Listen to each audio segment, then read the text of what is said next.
Dice Camila Sosa que una sola travesti es suficiente para socavar los cimientos de una casa. Y yo añado que nos lo va a demostrar con creces. Hola, soy Berna González Harbour y esto es ¿Qué estás leyendo?, el podcast de libros del País. Hoy vamos a hablar con Camila Sosa, esta enorme autora argentina que es capaz de convertir en belleza literaria la violencia, la sordidez, los demonios de rechazo que se desencadenan en torno a sus personajes travestis. Lo hizo en Las Malas, un libro que conquistó premios y lectores, y lo hace en su nueva novela, Tesis sobre una domesticación. Bienvenidos y bienvenidas a este podcast en el que, como sabéis, los únicos algoritmos somos nosotras.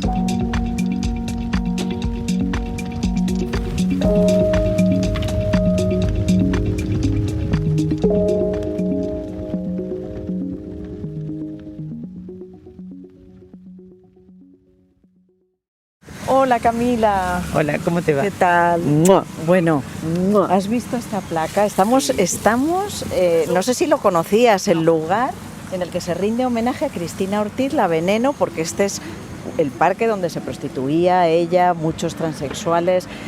¿Cómo lo ves? Me gusta que esté roto. Fue así su existencia también. La arreglarán cada vez que pueden. Sí, voy a sacar una foto la arreglan, primero. la vuelven a romper. Y sí, así es. Ay, qué bonita. Sí. Wow, qué fuerte. No, y también le dejan. No, porque si decís solamente que es que está roto, es sesgar algo. Le dejan flores, hay nombres escritos, hay rosas frescas, jazmines.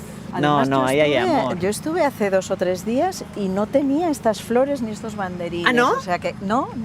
Se los han puesto ahora. Estas sí, pero las de abajo que son frescas, los banderines, incluso esa vela, no estaban hace 2 o 3 días. No, lo que pasa es que, claro, hace poquito fue el día de la lucha internacional contra la transfobia también. Debe haber sido por eso.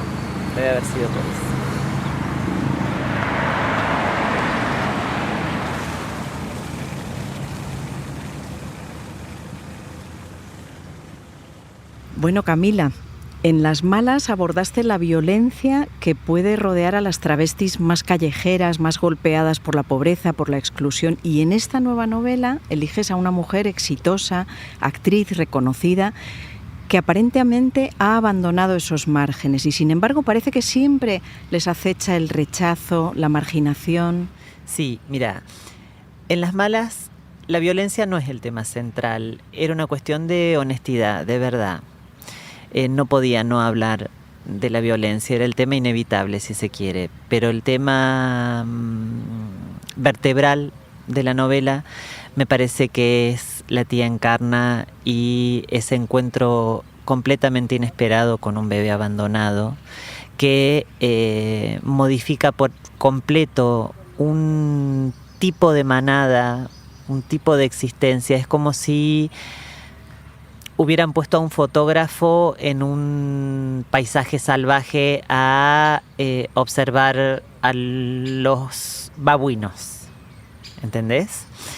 En Tesis, la violencia está un tanto más solapada, está un tanto más disimulada por el dinero y por el supuesto éxito y el supuesto amor. Pero todos esos supuestos son muchísimos más violentos que la violencia directa de un cliente, como puede ocurrir en Las Malas. Mira, Nina Simone decía, hablando sobre el racismo, que en los 60, que en los 70, era el racismo, uno podía saber de dónde venía, entonces te dibujaba un mapa para saber conducirte. Es decir, vos sabías que no podías entrar a determinados restaurantes, a determinados hoteles, subirte a determinados transportes o sentarte en determinados asientos porque eso estaba delimitado, era claro quién te iba a golpear. Y que con el paso del tiempo no sabías de dónde venían los golpes, pero los golpes seguían viniendo. Es un poco lo que le pasa a la actriz. Alguien supuestamente emancipada, supuestamente Sí, resuelta, reconocida, que no tiene ningún problema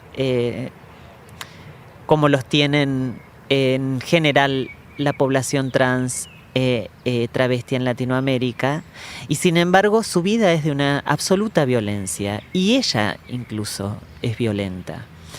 Y la violencia siempre encuentra formas para esconderse y arrojar piedras sin que vea qué mano la está arrojando.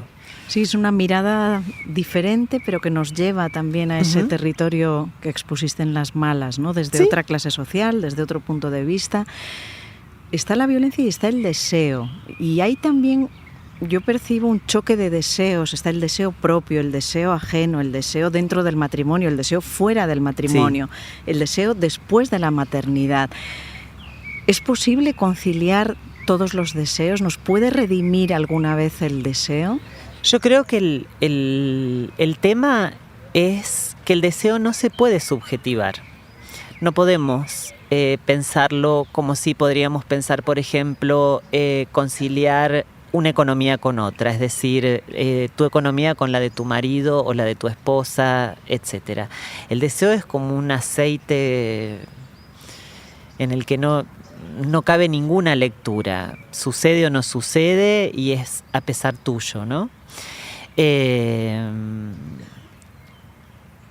Y ahora, además, estamos enfrentando un problema un tanto más serio respecto al deseo, que es que está completamente reconducido, está completamente inducido.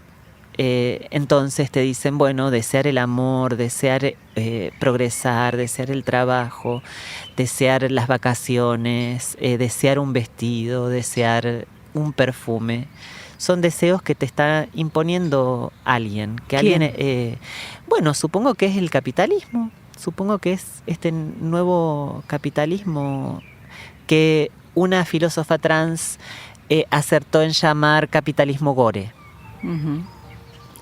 Si me lo preguntara, yo diría que una gran solución para la vida de esa actriz hubiera sido no desear, dejar de desear. Ella ya tenía dinero, ella ya estaba acomodada, podía detenerse en cualquier momento y se lo propone a él. Además, si mal no recuerdo lo que escribí, se lo propone a su esposo, le dice, nosotros todavía podemos ser una pareja, irnos de vacaciones a donde querramos, hacer lo que querramos, no es necesario formar una familia. Y él impone su deseo o el deseo que él cree tener sobre ella, y ella, como lo ama, acepta tener ese hijo con él. Expones, retratas una familia que da, pero que quita mucho. Sí. ¿Qué es la familia? Sí, claro, ¿qué es la familia como institución para ti? Una mafia, una célula mafiosa. ¿Nada positivo? Mira, yo estuve lejos de mi familia durante mucho tiempo y a mí me produce absoluta curiosidad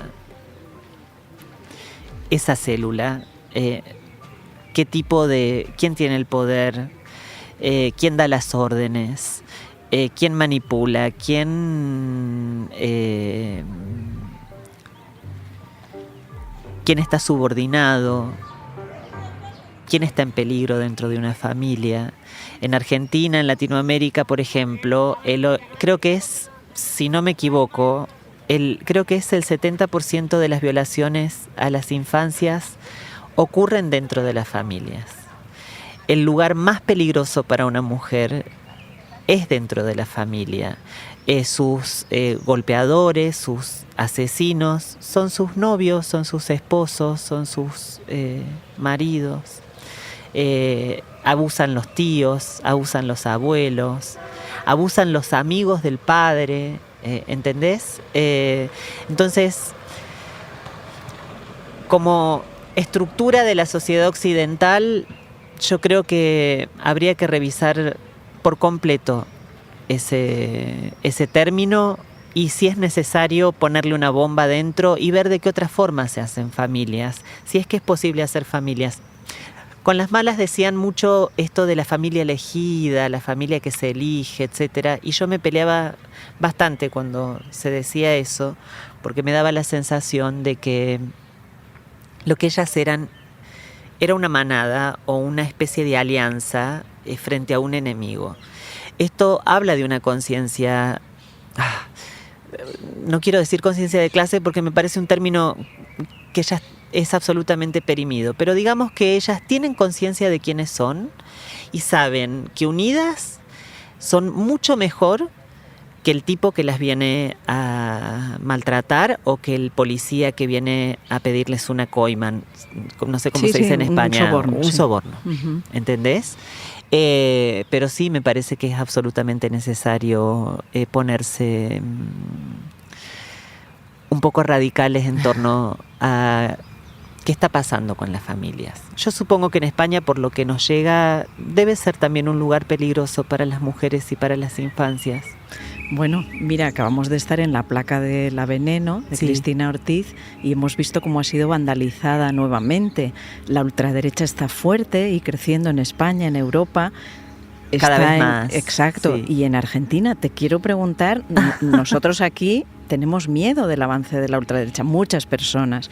Te quiero preguntar si temes a Milei, si temes el avance de la ultraderecha en Argentina. No, porque es mi medio natural. Yo he sido enemiga pública por ser trans, por ser travesti durante toda mi vida casi, es decir, a partir de los 13 años hasta hoy.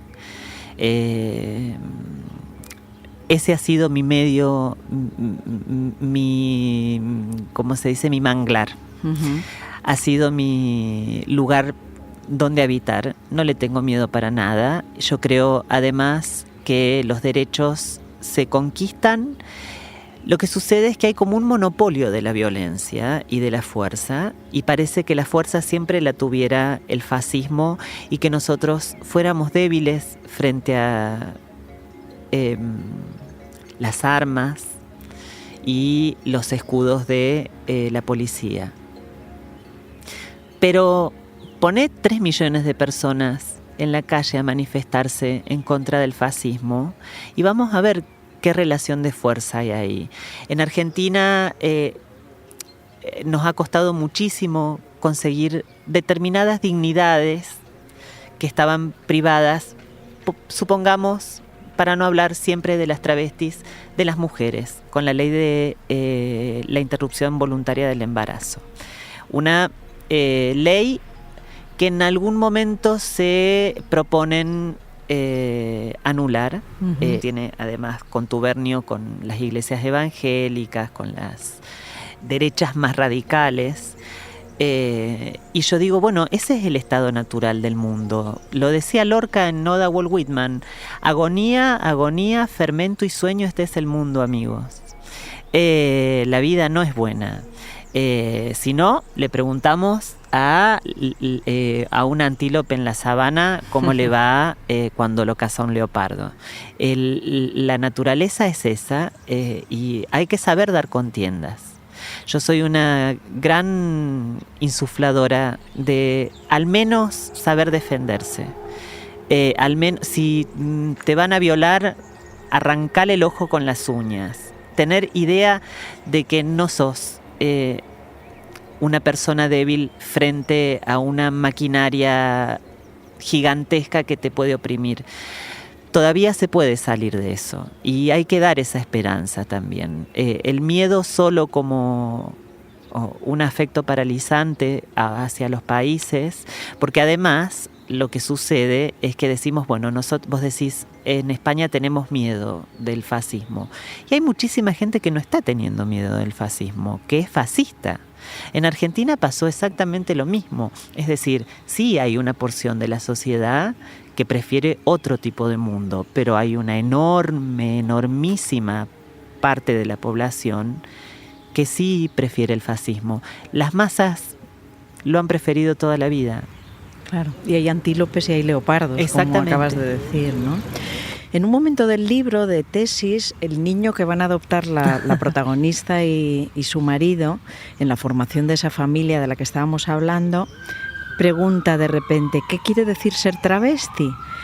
Y organizan rápidamente una reunión con la psicóloga que señala a la madre y le dice, ella es una mujer con pito. Sí. ¿La palabra travesti sigue siendo un misterio, como dices ahí? Cada vez menos. Mi relación con la palabra travesti es puramente literaria, además, para no meterme en el asunto político. Decir mujeres trans me parece antiliterario, me parece antipoético. Decir travesti, estás diciendo muchísimas más cosas. Yo ya lo dije en otras entrevistas a esto, así que perdón a los que están escuchando por repetirme, pero una dice travesti y imagina la noche, imagina la ropa, imagina los escotes, la violencia, el semen, la sangre, la risa, el sexo, la rebeldía, la soledad, una historia en común que, digo, esto de mujeres trans baja de Europa, baja de Occidente, baja de Estados Unidos, no sé quién hizo esa nomenclatura. No sé si fue Paul Preciado o quién dijo, bueno, una persona trans es tal persona, una persona transgénero es tal otra, una travesti es tal cosa, o un travesti es tal cosa, un género fluido es tal cosa, un no binario es tal cosa. Las identidades no se pueden subjetivar como el deseo tampoco, y me vuelvo a repetir, son experiencias.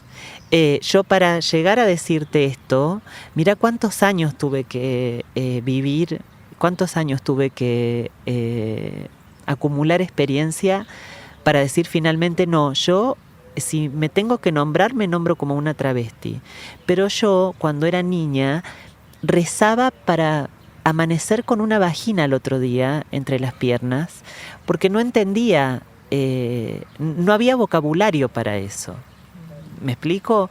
Yo escucho ahora a las actrices trans nuevas que comienzan a aparecer. Hace poco la de Euforia, que no recuerdo el nombre, dijo que ella quería tener una vida normal, que no quería ser personajes trans, que ella quería ser personajes femeninos. Y a mí me parecía una estupidez tan grande, una falta de conocimiento de dónde venimos, quiénes nos fundaron, el coraje de esas travestis. Me parecía completamente ignorante, obsecuente. Cuando de última, si sos actriz, lo que tenés que reclamar es que cuando haya personajes trans, sean hondos, complejos, brutales, mezquinos, que no se les perdone absolutamente nada, que sean heroínas, que se enamoren, que como lo puede hacer un hombre o una mujer. Son experiencias. Yo creo que las identidades no te las trae una cigüeña, no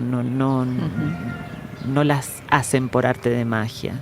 Sí, hay un momento en que el padre de la protagonista está enfadado casi porque ha tenido que aprender todo eso, ¿no? Sí. Que es trans, que es travesti, se ha tenido que poner al día una persona que es muy básica, ¿no? Sí. Y en ese momento yo creo que todos los lectores pueden sentir agradecimiento por los nombres que han surgido también, ¿no? Y que nos hacen a todos reconocer realidades.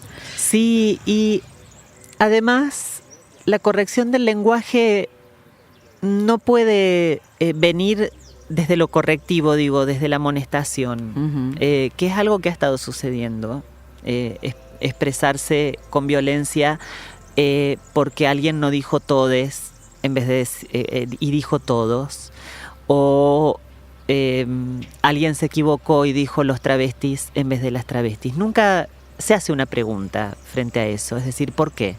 Claro. Sí. Porque eso abre otras discusiones. En Argentina, por ejemplo, a mí me llamaba mucho la atención cómo las feministas, sobre todo las feministas mainstream, progresistas, las progres, etcétera, cada vez que una mujer hacía una declaración del tipo, por ejemplo, bueno, yo no odio a los hombres, ¿no? Lo que venía era una amonestación y nunca era nos juntemos a tomar un café y charlamos sobre esto, si querés. Yo no tengo nada para enseñarme, pero tal vez vos, tu marido te golpea y estás viva y haces de comer con 15 pesos, 20 pesos, 100 pesos para 4 chicos y tenés mucho más que enseñarme a mí, que tengo el poderío del lenguaje correcto, ¿no? El territorio es el lenguaje de la incorrección. No me parece que haya que amonestar, porque después aparecen los Mileis. Claro. Bueno, ¿esto es qué estás leyendo? Vamos a hablar de libros. Quiero lo primero saber cómo es tu biblioteca o tus bibliotecas. ¿Cómo tienes tus libros? ¿Cómo eliges lo que lees? Intuitivamente. Tengo un par de escritoras que sé que no me van a defraudar, así que cada vez que aparece un libro o se edita o se reedita un libro de ellas, sé que van a ser una buena compañía. Tengo un muy buen librero en Argentina que es Rubén Libros, que es mi librero cuando todavía era una estudiante en la universidad y no era conocida, y me iba al parque a la noche a trabajar o trabajaba en la esquina de mi casa, etcétera, y iba a comprar libros ahí, y él me sabía recomendar muy bien qué leer. Me hizo descubrir a Lucia Berlin, me hizo descubrir a Sharon Olds, me hizo descubrir a Elizabeth Taylor, que para mí era una incógnita. Después, respecto al mueble en sí, a la biblioteca físicamente está ordenada, no desordenada. Es un caos. Solo tengo todos los libros de Marguerite Duras juntos, todos los libros de Joan Didion juntos, y todo lo demás es a la que te criaste, como decimos acá, porque además yo los voy sacando. Yo no es que solo leo libros nuevos y no vuelvo a los libros viejos.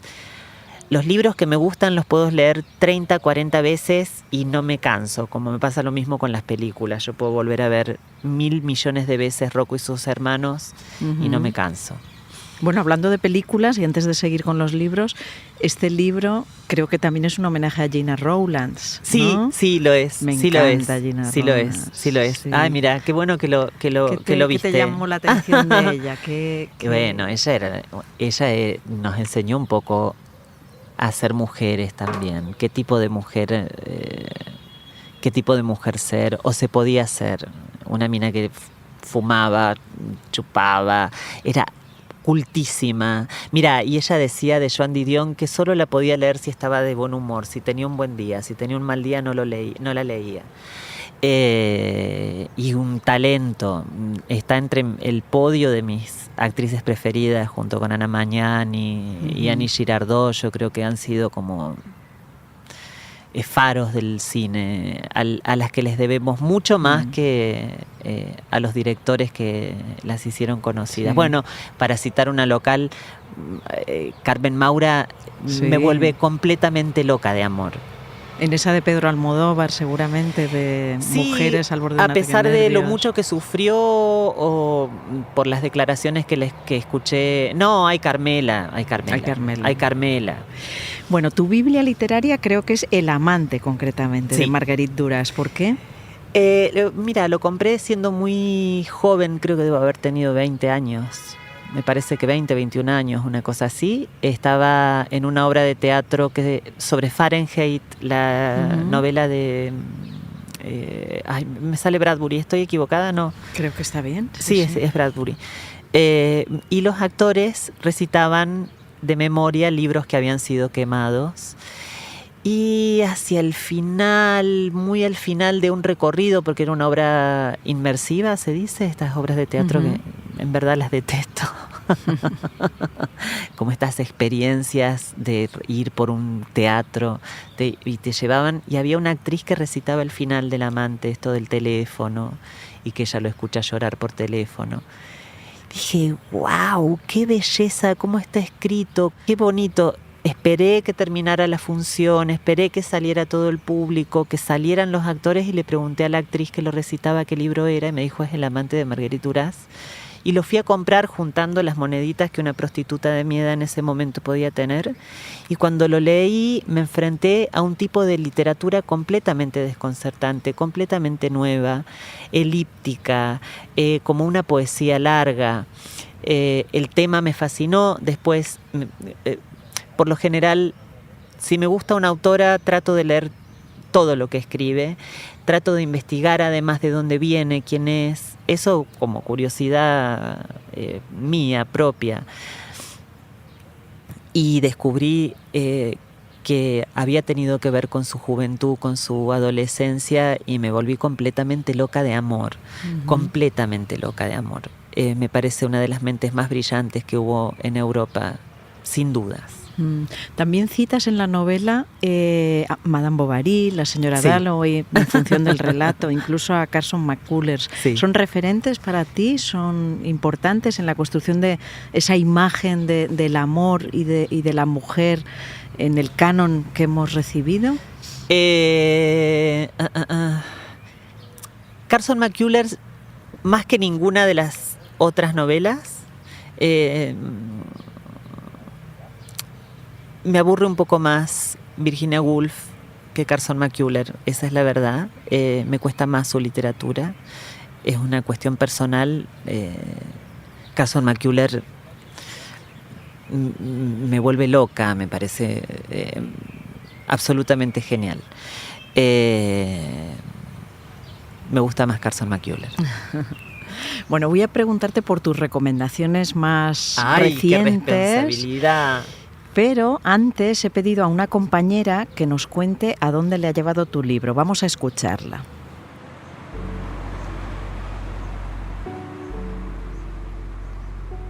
Soy Isabel Valdés, soy corresponsal de género del País, y hay una cosa que os quería contar sobre Camila Sosa. Hay una frase muy al principio de Tesis sobre una domesticación que habla sobre una nota que los vecinos dejan a la actriz, a la protagonista.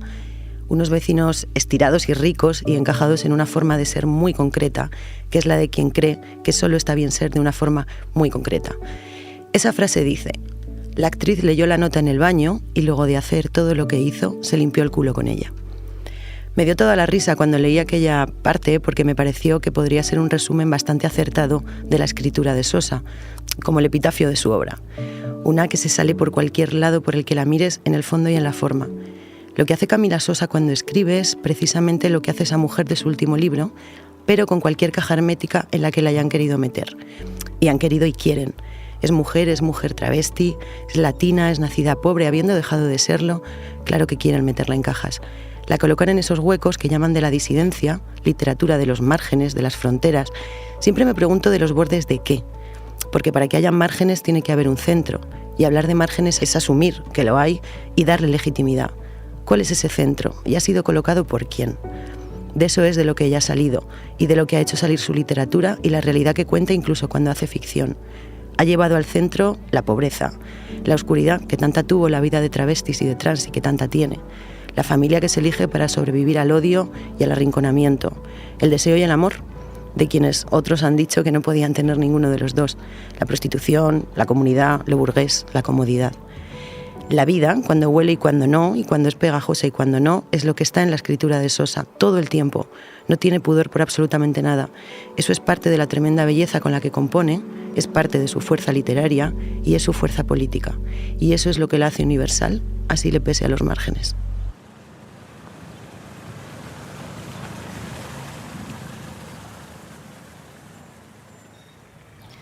Bueno, y ahora sí, Camila, vamos a conocer tus lecturas más recientes. Me has hablado de Una liturgia común, de Joan Didion. Creo que la has terminado hace poco. Hace poquito, Cuéntanos. sí. Bueno, mira, cuando vine en el 2022, Joan Didion no estaba editada en Argentina. Costaba muchísimo encontrar libros, eran ediciones viejísimas, había que salir a la casa y yo no sé comprar online, además, entonces... Y Juan Cerezo, mi editor acá de Tusquets, me regaló 5 libros de ella, porque sabe cómo tratar a una chica como yo, menos Una liturgia común, que era la que más me estaba costando conseguir, y se la pedí a una amiga, a una traba argentina, una travesti argentina, a la Dalma, que vive acá en Madrid. Me dice, estoy yendo para Argentina, ¿qué querés que te lleve de Madrid? Y me llevó Una liturgia común, que es un libro que vengo persiguiendo hace 3 años, 2 años, conozco editores de todo el mundo, escritores de todo el mundo, personas relacionadas con la literatura de todo el mundo, con acceso, con poder, y ninguno era capaz de encontrar ese libro. Lo fue a encontrar una travesti acá en Madrid metiéndose en una librería. Mira qué sencillo. Bueno, es la historia de dos mujeres, una que está muriendo de cáncer y una especie de burguesa que tiene una hija revolucionaria, una hija terrorista, en un país inventado, y es, bueno, como realizar una cirugía de corazón abierto, como hace ella, como escribe ella, a corazón abierto, con muchísima higiene, con muchísimo peligro además, es decir, podés leer ese libro y morir desangrada o que te dejen el bisturí dentro. Eso puede pasar también. Frases que son demoledoras, como la casa huele a cáncer, que necesitas decir, ay, esto qué espanto, qué fuerte. Una gran novela. Y es difícil de leer, a mí me costó. Con todo lo que la amo, me resultó un tanto compleja. Bueno, la buscaremos también. Creo que también te ha gustado mucho En la Tierra somos fugazmente grandiosos, de Ocean Vuong. Sí. O sea, él, según tengo entendido, esto puede ser una fake news total, lo que estoy diciendo, no crean en mí, sean cautos con todo lo que digo, pero Ocean Vuong se supone que fue alumno de Sharon Olds. Es una novela, casi una carta a su mamá oriental, que huye con su abuela, huye embarazada de su mamá de la guerra de Vietnam, y terminan viviendo en América. Es también el descubrimiento de su sexualidad, de sus deseos, y es una novela para llorar, para querer a las madres, para querer a las abuelas. Es muy bonita, está muy bien escrita, muy poética. Un chico de un talento excepcional. Bueno, has elegido también a Virginie Despentes y en concreto Querido come mierda. Creo que también te ha gustado, ¿no? Me gustó, te voy a decir que sí me gustó, me parece que está muy bien. Yo soy una lectora elemental, es decir, no soy una lectora profesional, que sepa de libros, que se acerque a los libros con reverencia o con solemnidad. Yo tenía Teoría King Kong antes en mis manos. Entonces, Querido come mierda me pareció una novela peligrosísima, además, porque empieza a revelar también quién es el victimario, quién te está haciendo daño. Y vos descubrís que es un tipo común y corriente al que incluso podés amar, al que incluso podés desear y querer estar con él. Eso me pareció inteligentísimo de su parte. A mí que me dicen siempre, bueno, retoma el universo de las malas con sus personajes trans, bla, bla, bla. Me parecía que retomaba algo de ese universo de Teoría King Kong, pero ya puesto en primera persona, en cartas que se contesta una actriz que ha sido muy guapa, que ha tenido muchísimo trabajo, y un tipo que ha sido denunciado por un abuso, y él no reconoce haber abusado de esa persona que lo denuncia. Y me pareció una apuesta muy inteligente de ella.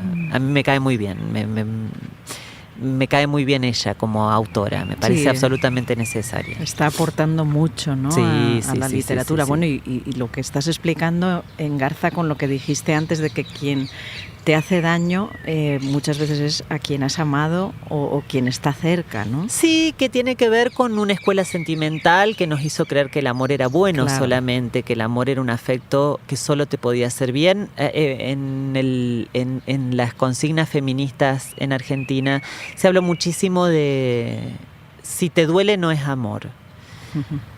Y yo no estaría tan segura de eso. Yo creo que el amor sí es un afecto que duele, sí es un afecto insoportable también. Y sí es un afecto que dispone de otros pequeños afectos como peones, como súbditos, que actúan como virus dentro de un cuerpo para dominar personas.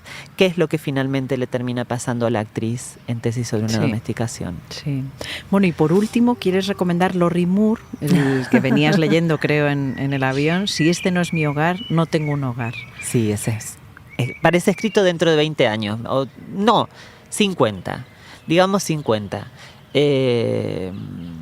Leía las críticas que le hacían, bueno, en el New Yorker, en todos estos diarios que legitiman o arruinan carreras, y decían, bueno, que era una maestría de la imaginación, que era una gran exhibición de humor negro e imaginación, y la verdad que el desconcierto que te provoca imaginar en un coche al novio con su novia que se acaba de quitar la vida, teniendo charlas y tratando de resolver un duelo, me parece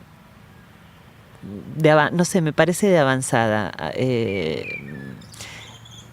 Sabemos muy poco acerca del duelo y somos muy impotentes frente al dolor, no somos capaces de soportarlo, no nos educan para soportar el dolor. Y esta novela justamente de lo que habla es de que hay que sanar hablando, ¿viste? Que hay que sanar diciéndose las cosas, que finalmente la palabra también te puede curar. Bueno, una idea que tenía Jung, que decía que las enfermedades hablaban lenguaje, se puede decir que el dolor habla lenguaje también, aunque no sea una enfermedad. Me pareció brillante. Bueno, y libros que emocionan son sin duda libros que están vivos, ¿no? Sí. Vamos a escuchar ahora las recomendaciones que nos hace esta semana Babelia. Hola, soy Jordi Amat, coordinador de Babelia. En principio tendría que hablaros de un libro, de Nada más ilusorio, de Marta Pérez Carbonell, pero lo que haré en realidad es hablaros de una telaraña. Porque esta narración, que es una narración de narraciones, es una suma de hilos que acaban por atraparnos, y hay momentos en la lectura en que no sabemos si estamos soñando, si estamos en una pesadilla, si estamos en una ilusión, o finalmente simplemente estamos en una telaraña.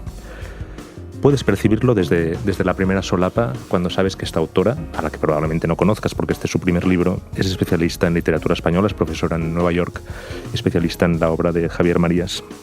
Hay muchos hilos en la segunda solapa del libro, que son las frases que han dicho sobre ella las editoras y los editores que han apostado por publicarla en varias lenguas, lo cual parece que anuncia un fenómeno editorial considerable para la segunda mitad del año.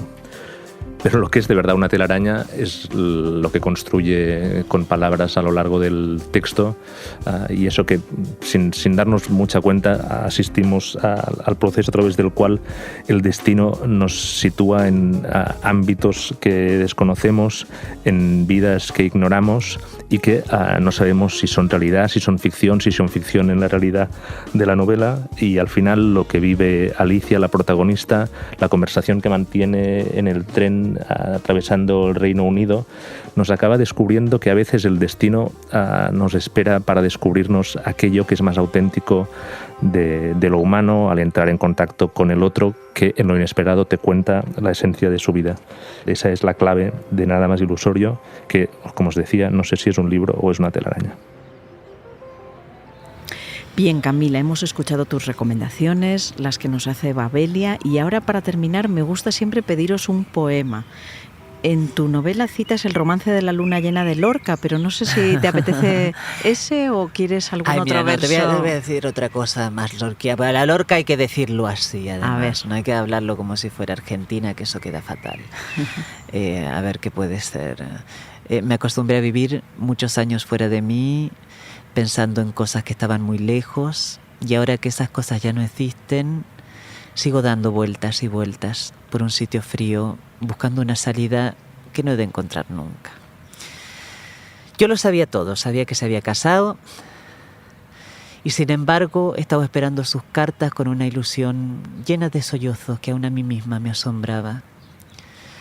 Ay, si la gente no hubiera sabido, si no lo hubiera sabido nadie más que yo, sus cartas y sus mentiras hubieran alimentado mi esperanza como el primer año de su ausencia. Pero lo sabían todos y yo me encontraba señalada por un dedo que hacía ridícula mi modestia de prometida y daba un aire grotesco a mi abanico de soltera. Cada año que pasaba era como una prenda íntima que me arrancaban del cuerpo. Doña Rosita la soltera. Bueno, Camila, eres la primera invitada de este podcast que nos declama un poema sin haberlo tenido aquí delante las letras. Ah, que me gusta Lorca. Muchas que gracias. Me gusta mucho. Se nota que eres actriz. ¿Ah, también, sí? ¿no? Ah, bueno, gracias. Claro. ¿Y ahora me lo firmas? Sí, te lo firmo, por supuesto. Muchas gracias. ¿Qué estás leyendo? Es el podcast de libros de El País. Lo presenta y edita Berna González Harbour, con dirección de Silvia Cruz La Peña. La realización es de José Juan Morales, la edición de Ana Rivera y el diseño de sonido de Camilo Iriarte. Pronto volveremos con otro libro, otro tema y otro podcast. Gracias por escuchar.